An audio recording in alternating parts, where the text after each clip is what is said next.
Hey, welcome back to the channel. Today we're looking at new clips of US media and citizens starting to admit there's a real tourism problem.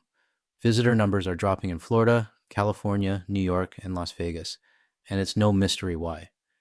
Tariffs, 51st state rhetoric, and even the risk of getting a free trip to El Salvador are pushing international tourists away. Stick around to the end, we've got a breakdown of which countries are pulling out the fastest. And if you're new here, hit like and subscribe to support the channel. It would help us out a lot. Let's get into it.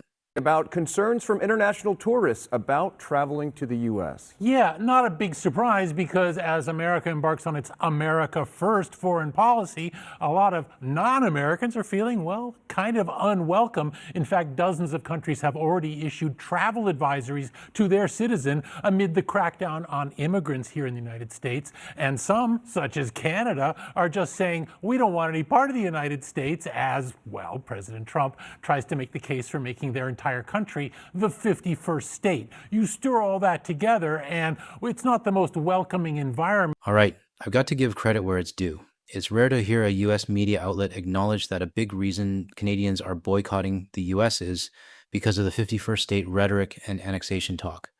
Honestly, I'm surprised every time a reporter actually brings it up. So, credit to them for calling it out. Let's keep watching.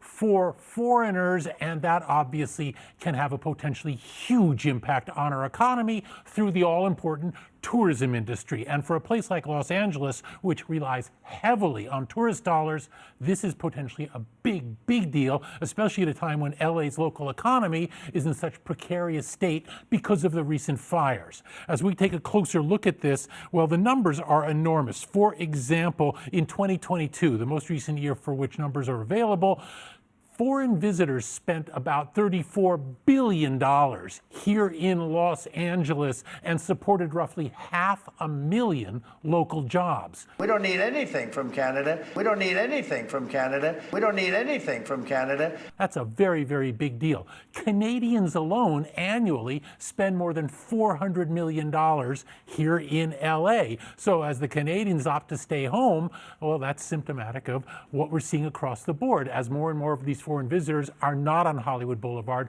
are not at Grauman's Chinese Theater.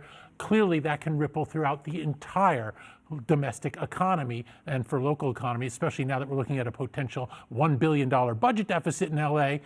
What do you do? How do you clean that particular mess? This is a very tricky business of an economic point of view. In fact, the research firm Tourism Economics had originally forecast a 9% increase in tourist visitors to the United States this year. Yeah, I really don't think that's going to happen anymore. It could have, but it isn't.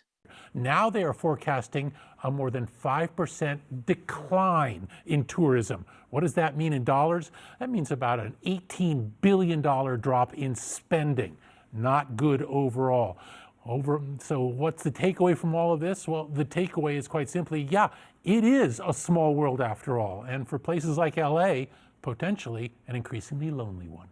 There's been a reported surge of foreign visitors and U.S. visa holders being detained, questioned, and even deported at the border. And U.S. Customs and Border Protection officials are searching phones and other electronic devices. So what do you do if you don't want CBP gleaning personal data from your phone? The first option is to... You know, the fact that we even have to worry about this kind of thing is honestly unreal. It really shows how fast the relationship between Canada, the US, and even the rest of the world has unraveled, and all in just a few short months.